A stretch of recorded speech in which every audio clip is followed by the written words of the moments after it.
They didn't just betray me. They buried me alive inside the story they wrote, smiling while I drowned under their lies.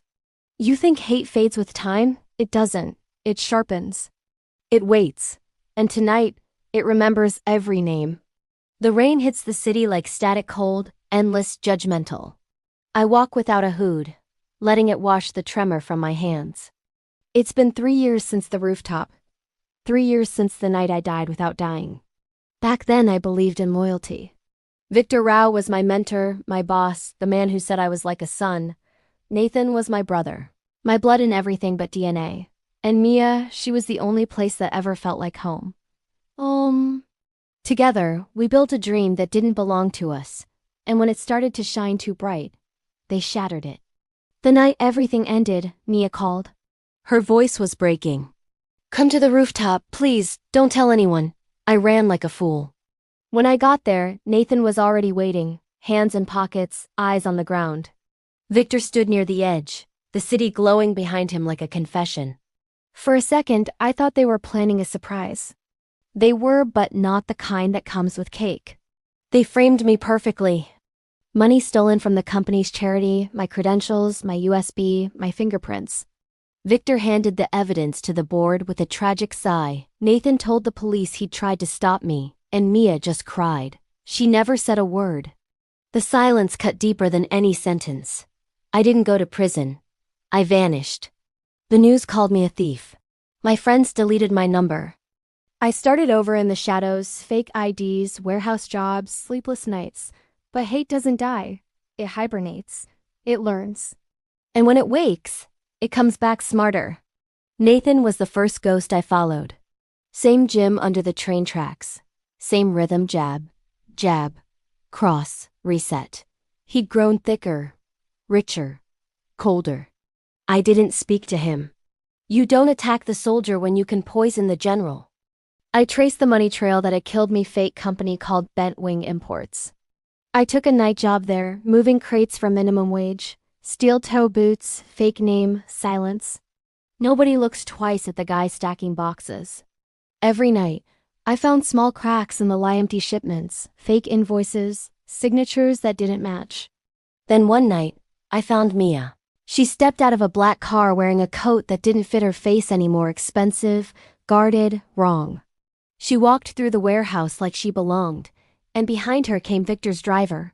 I followed them upstairs. Through a crack in the door I saw it. Victor at the table, Nathan against the wall, Mia presenting a folder. If the invoices go through, the audit clears, she said. Victor smiled. That's why I keep you. Nathan laughed. It sounded like betrayal rehearsed. I left before they saw me. That night I drew a map. Bent Wing wasn't a company. It was a spine for something larger, money stolen from the charity, cleaned through fake imports, then reborn as campaign donations and community projects. Victor wasn't a thief. He was an architect of corruption. Nathan was his dog. Mia, I didn't know if she was prisoner or accomplice. I only knew the storm wasn't over. 2 weeks later, a man named Elias found me outside the docks. Mid-40s, gray beard, calm eyes. You Cruz? He asked. I said nothing. He slid a photo across the bench. Victor shaking hands with a senator. Poker game. Wednesday nights. 5th floor. You'll find your ghost there. Before I could ask who sent him, he walked away like a man who already knew the ending. That Wednesday, I waited outside the building, watching Victor, Nathan, and 3 strangers leave after midnight, laughing, drunk, untouchable. I didn't follow. I memorized faces, cars, habits. You don't pull the trigger on power. You remove the floor under it. My first move was small. I leaked the clinic as private audit reports, the one hiding Victor S. medical stress treatments, to a journalist who specialized in quiet scandals. The story didn't explode, but it cracked the ice. Then I went after Mia. One night I broke into her apartment. The walls smelled of expensive loneliness. On her table, I left a single sheet, the accounting code I'd written years ago, the one Nathan modified to frame me. At the bottom, I wrote, "You knew this once." No name, no threat, just memory sharpened to a blade. 2 days later, I got a message on a burner number I'd left inside a matchbox under her stairs. Is it you? Meet me where the city is quiet. I knew what she meant. The park under the old elm, where we once promised to never lie to each other. She arrived wrapped in beige and fear. I waited in the rain. We stood a few meters apart, silence stretching like wire. You're alive, she said. Barely, I answered. She looked down. I didn't know everything. Victor, Nathan, they said you confessed. I smiled without humor. And you believed them? Tears filled her eyes. What was I supposed to do? I tried to fix things. I stayed close so I could protect you. By helping them? I interrupted. She winced. By surviving, she whispered. We stood like that, two ghosts in a city that forgot us. If you're back, she said, you're not just watching. What are you going to do? I looked past her at the skyline bleeding neon into the clouds. I'm going to make them tell the truth. With their mouths or with their ruins. A camera clicked nearby. Not random. A warning. 2 shadows moved under the trees. Mia froze. I told her to walk away. She hesitated, then nodded, tears cutting through mascara. Be careful, she said. I already wasn't, I replied. The 2 men followed me under the bridge where the city keeps its bones. One spoke like a salesman. Cruz, Mr. Rao wants to talk. Then he should have sent flowers, I said. Get in the car. No. Don't make this dramatic. I smiled. Too late. They moved first. It ended fast. Pain is easy when you've practiced. I left them breathing, barely, and slid a folded note into one pocket. The same words I'd left for Mia. You knew this once. By the time I reached my apartment, the rain had stopped. On the table was a notebook tied with a leather cord, Mia's. Beside it, a photo of the 3 of us at the beach, before lies, before blood. On the bottom, written in her handwriting, if you're really alive, meet me at the beginning. The beginning. The rooftop. Hate doesn't forgive. But sometimes it gives you directions. The rooftop looked smaller now. Maybe it was time that shrunk it, or maybe it was me. I stood where my life had ended once before, where loyalty had turned to ash. The city hummed below, unaware that its ghosts still walked. Then she came. Mia. Same eyes, same silence, different soul. She stopped a few feet away, her breath fogging between us. You came, she said. You asked. I didn't think you would. Neither did I. The wind cut between us, sharp and familiar. They're scared, she said. Victor, Nathan. After the leak, things are falling apart. You started something you can't stop. I smiled. That's the point. You think revenge will fix you? She whispered. It's not about fixing. It's about balance. She looked down, guilt weighing every breath. Victor used me, Sam. I thought I was helping you by staying close. I didn't know what he really was. A monster? I asked. No, she said softly. Worse, he thinks he's the hero. I didn't ask why she was really here. I already knew. Regret has its own smell. I'd lived in it too long. Why now? I said. Because I can't sleep anymore. Because I know you'll destroy him. And because when you do, you'll destroy yourself too. I stepped closer. Then at least I'll go down clean. Before she could answer, headlights painted the rooftop in silver. 3 cars. Black. Quiet. Go, I told her. She hesitated, then ran for the fire escape. 4 men came up, guns drawn, scanning shadows. They moved like a team that had done this before. One got too close. I hit him. Fast. Quiet. 1 strike to the throat, 1 to the knee. Another shouted. Fired twice, missed both. I rolled behind the tank, grabbed the fallen gun, returned fire. 1 down. The others froze. Mr. Rao said bring him alive, 1 yelled. Then he should have come himself, I said, and shot the rooftop light. Darkness took everything. When it cleared, only silence was left. By the time the sirens arrived, I was gone. Back at my apartment, I found a note taped to the door. No name, just a time and place. Tomorrow, 9 p.m., Riverside Hotel, room 603. I knew the handwriting. I went anyway. Anyway. The hotel was dressed in velvet and gilt, gold walls and lies pretending to be luxury. Room 603 opened before I knocked. Mia stood there, drink in hand, fear in her eyes. "You shouldn't have come," she said. "You invited me. I didn't think you would. You keep saying that." I stepped in. The curtains were drawn, the air heavy. A laptop glowed on the table. Files scrolled, names, banks, politicians. "Victor's world," she said. "Every secret, every payment, every life he bought. Then we leak it." She shook her head. "Not enough. He keeps backups, offline. Only Nathan can access them." I exhaled, bitter. "Of course he does. I need you to get it," she said. "Tomorrow night. Victor's office, he'll be gone. Security shifts at 11. You've planned this." "No," she said. "I've survived this." The next night, the air tasted like old rain. We met near the train depot, both dressed in black, no words wasted. I told her to stay outside, eyes on the exits. She refused. "You'll need someone watching your back." "I don't trust you," I said. "Good," she answered. "Then you'll watch me too." We slipped through the service door. The building slept like a beast digesting gold. Upstairs, Victor's office was too perfect. Leather, glass, everything in place. Like sin pretending to be art. I found the safe behind a photo of him shaking hands with a senator. Fingerprint lock. Nathan's office was across the hall. I went in, grabbed a water glass, lifted his print with tape, pressed it to the safe. Green light. The vault opened. The drive sat there, small, black, important enough to kill for. I pocketed it and whispered, "Got it." Silence answered. Then footsteps. Two voices. Nathan and Victor. I froze behind the desk. "He's alive," Nathan said. "Your men saw him. If he's alive, he'll come here," Victor replied.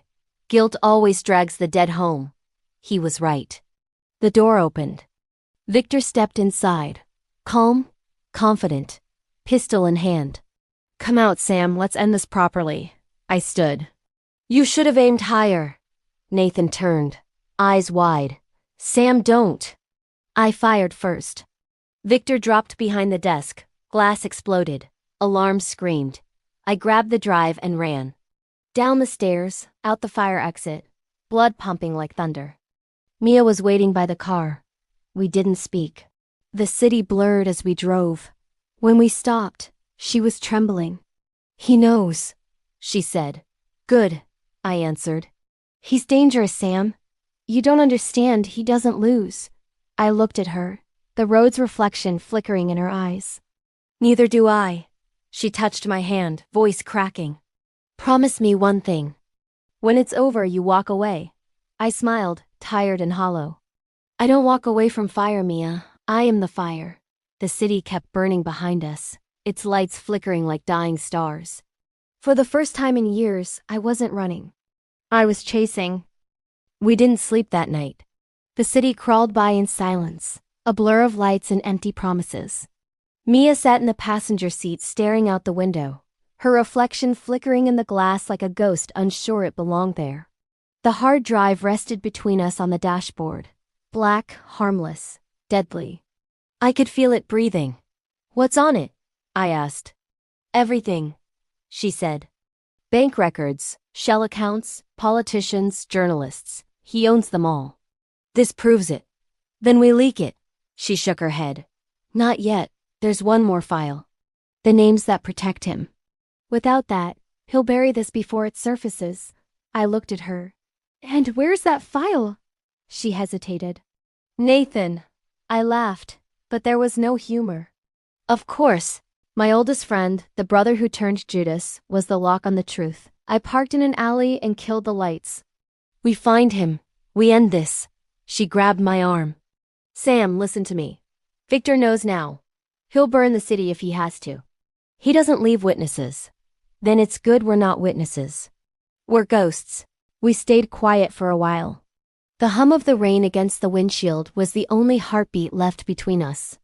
Then she said softly, "You've changed." I had to. "No," she said, voice trembling. "You wanted to." I didn't answer. She was right. Vengeance doesn't just change you. It builds a new version of you out of the ashes. By dawn I knew where to go. Nathan had habits. Patterns. He'd never learned how to erase them. Every Sunday morning, before church, he ran along the river path behind the financial district. Same route, same time, same arrogance. I was there before sunrise. Fog rolled off the water like breath from the dead. I waited behind the old iron bridge until I saw him. Black hoodie, headphones, pretending his world was clean. I stepped out when he passed. He stopped cold. For a second, neither of us moved. Then he laughed nervously. "Sam?" "Jesus, man. Don't," I said. "Don't say my name like it means something." His eyes darted around. "Look, I don't know what you think. You framed me." "It wasn't like that," he shouted. "You were already under investigation." Victor said jump, and you asked how high." He took a step back. I could see the fear behind his eyes, the same fear that used to make him follow my lead when we were kids. "You don't understand," he whispered. "You think this was just money? Victor runs half this city. He would have killed me. So you killed me instead." I didn't have a choice. I smiled. "Everyone says that before the blood starts." He flinched. "You're not going to shoot me." "You're right," I said, lowering the gun. "I need something first." I showed him the flash drive. The other file. The names. He hesitated. "Victor keeps them in the vault at the house. Biometric lock, no digital copy. Then we visit your boss." He swallowed hard. "He'll know. He already does." By nightfall, we were outside Victor's mansion, a monument to greed, perched on a hill above the city like a crown made of guilt. I'd been there before, years ago, when I still thought family meant loyalty. Nathan's hand shook as he typed the gate code. "He's not home," he muttered. "He's got a dinner downtown." I nodded. "Good. Less screaming." Inside, the house was a museum of ego. Portraits, marble floors, the smell of old money. We moved fast. Down the hall, behind Victor's office, a door led to the vault. Fingerprint scanner, retinal lock, reinforced steel. Nathan stepped forward. "He updates it weekly." "This might not." The door clicked open before he finished. Inside, the air was cold. Boxes, drives, papers, everything labeled but hidden in plain sight. I grabbed the first folder, campaign lists, wire transfers, judges. Another folder, property deeds under fake names. And then I found it. The ledger. A black notebook, handwritten. Every transaction, every payoff, every death. I flipped through it, pages turning like confessions. Behind me, Nathan said, "Sam, we have to go." "Almost done." "No, seriously." A noise cut him off. The hum of an engine, tires on gravel. Headlights cut across the wall. Victor was back. Too soon. Nathan's face went white. He wasn't supposed to. Shut up. We killed the lights and crouched behind the desk. The front door opened. Footsteps. Slow. Confident. "Nathan?" Victor's voice calm and sharp. "I thought we agreed you wouldn't come here tonight," Nathan whispered. "He knows." Victor walked into the office, a pistol in his hand. "You were never good at lying quietly, Nathan." "Where is he?" Nathan froze. Victor smiled. "You didn't think I'd notice the system logs? The gate cameras?" He turned, pointing the gun directly at the desk. "Come out, Sam. You've been gone long enough." I stood. "Hello, Victor." He didn't flinch. "I should have killed you the first time." "I know," I said. "That's why you won't get another chance." Nathan tried to speak. Victor shot him before he finished. The sound shattered the glass wall. Nathan fell back against the safe, eyes wide, hands trembling against his chest. I fired back. Missed. Victor ducked, rolling behind the desk. The next seconds were chaos. 2 gunshots, the crash of glass, the taste of dust and blood. When I looked again, Victor was gone. Only the front door swinging open, the echo of footsteps fading into the night. I ran to Nathan. Blood everywhere. His breathing shallow. Why? I asked. He was going to kill us both, he gasped. He doesn't need me anymore. I grabbed his collar. Where does he go when things fall apart? He coughed blood, eyes glazing. The pier. Dock 14. It's his exit. Then he was gone. I stared at his body for a long time. My oldest friend, my brother in another life, now another ghost on the list. The notebook felt heavy in my pocket. Outside, thunder rolled across the city. I walked out into the rain, the taste of metal on my tongue, my heart steady for the first time in years. Mia was waiting in the car. She looked at my face and didn't ask. Did you get it? Yeah. And Nathan? He's done. She turned away, blinking back tears. So what now? I looked at the horizon, the city lights flickering like dying stars. Now we end it. At the pier, Dock 14 was a graveyard of metal and silence, the kind of place the city built to forget its sins. The wind tasted of rust and secrets. I moved like a shadow, hand on the gun, mind on the plan. Tonight wasn't about survival, it was about justice. Or maybe revenge, by now. I couldn't tell the difference. Mia's voice hissed in my ear through the radio. 2 trucks at the gate, 6 men guarding. You've got maybe 5 minutes before the next patrol. I breathed out slow. 5 minutes is all I need. I crawled behind a shipping crate, watching the lights move. The water beside the dock was black and heavy, like the city's conscience. Then headlights cut the fog. Black SUVs. Victor was here.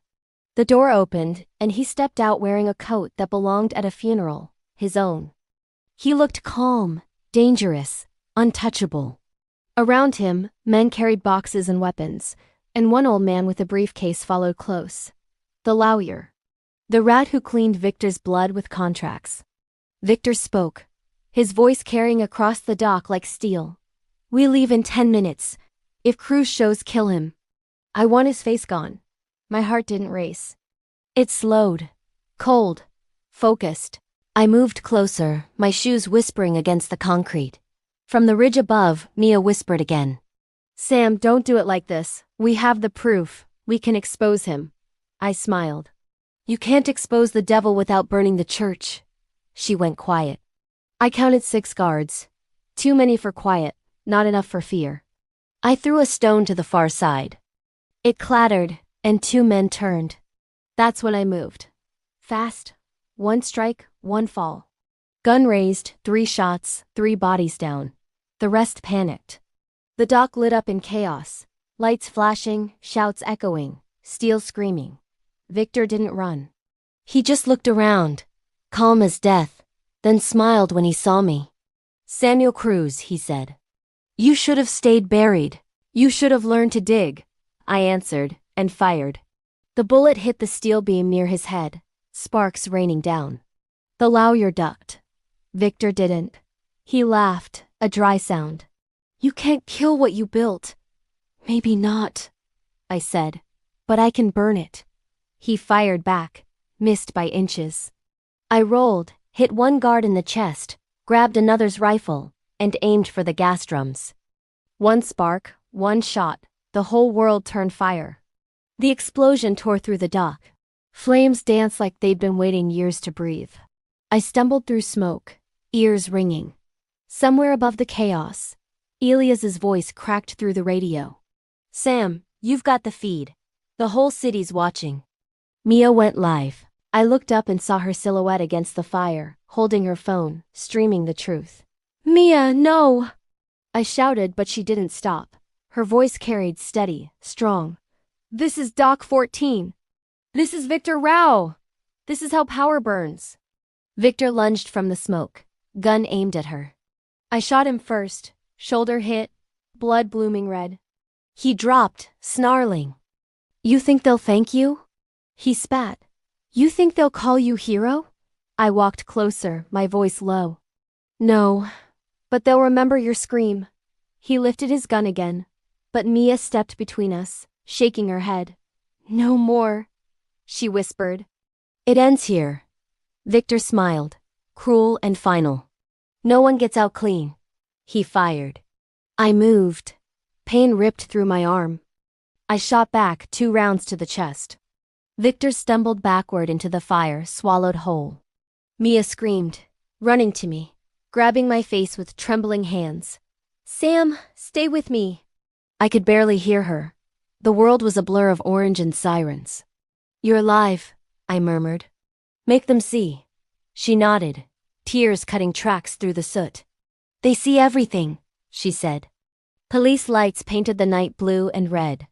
I pulled her behind the containers as the dock burned higher. Ilias's voice came again. Get out now, they're moving in. Too late, I said. We're already ghosts. We crawled toward the water, smoke biting our lungs. Behind us, the fire roared like the city's confession. I looked back once and saw Victor's shadow burning, still standing for a moment before falling into the black. Mia helped me onto the small boat tied at the pier. We pushed off, drifting through ash and silence. The city's skyline shimmered through the smoke, beautiful and broken. She looked at me, eyes full of everything we never said. It's over, she whispered. I shook my head. It never is. Men like Victor leave stains that don't wash off. Then we start over, she said. Somewhere no one knows us. I laughed, weak but real. You really think there's a place left like that? She smiled, sad and soft. There will be. We'll make it. As the fire faded behind us, I watched the reflection of the flames on her face, red, alive, unafraid. I knew right then that every sin, every scar, every choice had led to this. 2 ghosts on a burning river, finally free, finally lost. The city would wake tomorrow with a new name for justice. But for us, the night was enough. The morning after Dock 14 smells of burned metal and new lies. The news calls it an industrial accident. The police call it a pending investigation. The city calls it business as usual. I sit in a motel room that looks borrowed from someone else's memory. Shoulder bandaged, body humming with leftover pain. Mia is on the floor with a laptop, typing fast, face lit by blue light and stubborn hope. Every channel shows the same loop. The fire, the drones, Victor's name scrolling beneath the flames. People love a fall more than a rise. Elias knocks once and comes in without waiting. He tosses a newspaper onto the bedfront page. Our work turned myth. Congratulations, he says. You've killed a king. I look at him. Kings die easy. Empires don't. He smiles like he knows the math. You'll need to disappear again. Cameras have your face. The feds have questions, and Victor had friends with long wallets. Mia stops typing. We're not running, she says. We're finishing. He studies her. You think the fire was the end? That drive still has half the city's skeleton. Every name you expose is another ghost with money. I ask, what's the alternative? Elias shrugs. Disappear. Let the vultures eat what's left. Then he leaves, door clicking like a full stop. Mia closes the laptop. He's wrong, she says. If we vanish, they rewrite it again. I watch her hands tremble as she packs the drive into a plastic case. We'll release everything. Tonight. You sure? I ask. She nods. This time the truth burns brighter than the fire. By dusk we're downtown, hiding in a newsroom that owes her favors. The editor's young, idealistic, not smart enough to be scared. He loads the files, scans the documents, and his jaw drops one line at a time. If this is real, he whispers, it'll bury half the council. Good, I say. I'd say. They were already dead. He schedules the upload for midnight. Global mirrors. No undo. We walk out into the rain again because that's where all of this began. The city smells like wet electricity. Mia walks beside me, silent, small. When it's out there, I say, you'll be hunted. She glances at me. So will you. I already am. She stops under a flickering streetlight.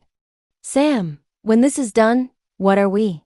I want to say safe, Free, forgiven, but the words don't fit anymore. Alive, I tell her. That's enough. She almost smiles. At midnight, the world changes without sound. Phones buzz. Screens flood with names, faces, bank trails. Reporters shout. Alarms go off in buildings we'll never see. The city trembles like a guilty man woken from a nightmare. I feel nothing. Just exhaustion deep enough to drown in. Then headlights slice the rain. Black sedan. Familiar. Elias. He steps out slow, expression unreadable. It's done, he says. You lit the match, but you should know someone leaked before you. A second file. Unedited. Mia stiffens. What? He hands her his phone. On the screen, another video plays. Doc 14. Me and Victor, the shots, the blood, my voice telling her to keep streaming. Only this version doesn't cut before the end. It shows me pulling the trigger twice more. It shows Victor falling and me walking toward the fire. No audio, just the image. The kind that decides guilt before trial. I stare at it. Where did this come from? Elias shrugs. Anonymous. Maybe the same cameras that made you famous. Mia whispers. They'll think you murdered him. They're right, I say. By dawn the headlines shift. Hero or killer? Doc 14 shooter identified. My photo everywhere again. Older, sharper, dirtier. The city eats its heroes alive. I knew that before I came back. We check out of the motel before the cops arrive. The drive's already redundant. The truth's free now, like smoke. We reach the outskirts by noon. Forest, quiet, a cabin that used to belong to Elias's friend. Mia makes coffee on a stove older than us. We can leave, she says. South. Change names. I look out the window at the fog swallowing the trees. Running doesn't erase blood.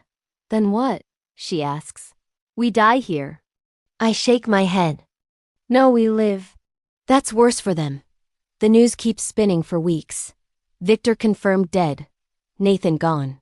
Half the council resigns. Investigations sprout like weeds. Every time a camera shows my face, the anchor says fugitive, never survivor. Good. Let them chase a ghost. It keeps the living busy. Mia writes under a fake name now, articles about corruption and second chances. I fix things, computers, generators, whatever the town breaks. We don't talk about Doc 14, we talk about gardens, weather, books we'll never finish. One night, months later, I wake to static from the old radio. A newscaster says the inquiry is over. The man known as Sam Cruz remains at large. Authorities believe he perished in the fire. I switch it off. Mia watches from the bed, half smiling. Guess they finally killed you. I sit beside her. Then we can start living. She leans into me quiet. Outside, rain begins again. Patient, endless, the way it always was. Sometimes I wonder if hate ever really leaves. Maybe it just changes shape into truth, into peace, into something softer that still remembers the heat. When I close my eyes, I see fire over water and a woman holding a phone against the dark. She said the truth burns brighter. Maybe she was right. Maybe that's all we ever had left.